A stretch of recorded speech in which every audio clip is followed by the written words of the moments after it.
on behalf of employers, are we saying then that we want every young person to become an entrepreneur so that they can join the 1K challenge and earn $1,000 plus?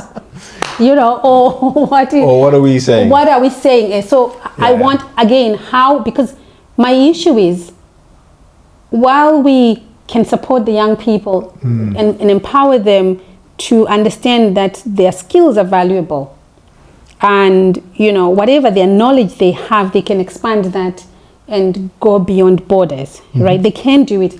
And I personally believe that anyone can be an entrepreneur. But we also have the group of young people who are in the jobs, you know? And so how can they harness the power of what's happening around them, still look after the job and still be good at what they do, but also look at other opportunities? So I just wanted to expand on that. Yes.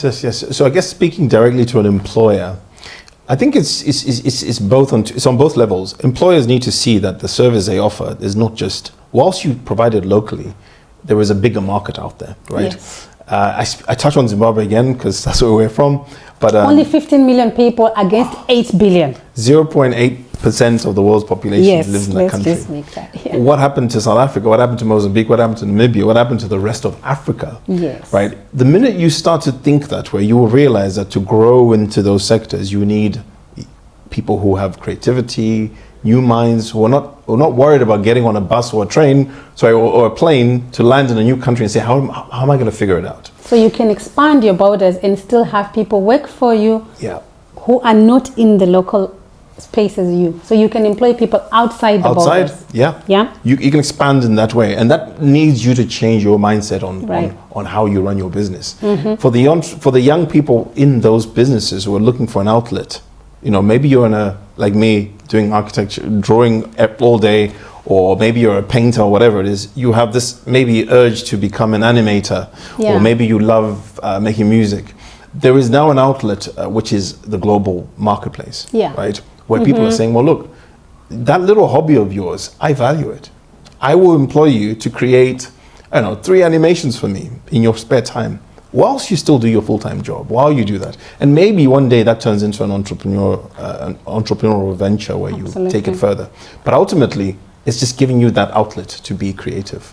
And when you are happy and when you're healthy, you will be a better employee and also a better person, I guess, because you're doing what you love. And for our young people who are feeling stuck, in Africa we have got many more graduates than anything, but they are all on the streets. What's your message to them? Oh, wow, that's a tough one.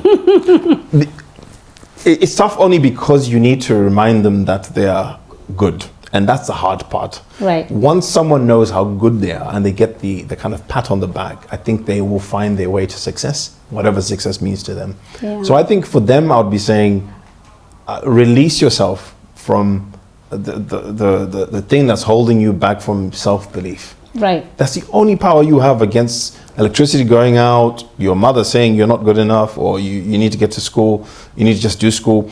It's the only way you can win is to release your mind and believe in yourself. And that's hard.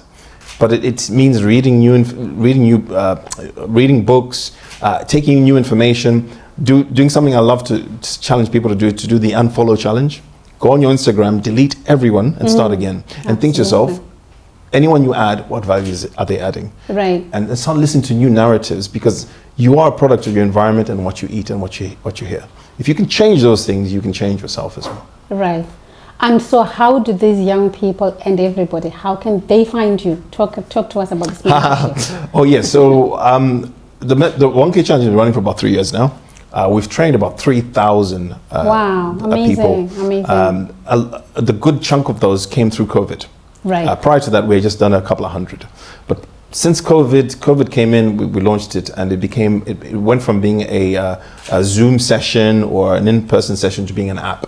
So you can make your way to the 1kchallenge.com, and on there, there is an app that you can download and you can learn. There's a number of free courses on there. Some of them you have to get them through an organization, because we partner up with organizations that then run those programs for their young people. Okay. But the majority of anyone on the street, you can just download the app And our biggest and most popular series is on mindset. Mindset. And it's free. Absolutely. Totally free. Like, how do you change your mindset? Because once you do that, I think you have the freedom to do anything you want. Yeah. And the platform is also available to organizations who would like to use the platform? Yes, it's available to organizations who want to buy into licenses to give to, say, a group of schools, young people, or their employees. Employees, that could be employees, yeah, that's right. Yeah. In fact, our second cohort where we grew to the 3,000 was actually people who said, I'm young, but I'm not young by age, I'm young in mind. So we had people 55 years old. I remember a lady in Gweru who was a farmer, amazing lady. She wrote her first book. Wow. Because of the 1K challenge. Wow. She launched her first website, and there were people who just weren't thinking in that way, inclined in that way, who their minds were opened after that challenge. Absolutely. And that's what amazing. really it's about. It's about how do we push ourselves to become the best versions of ourselves.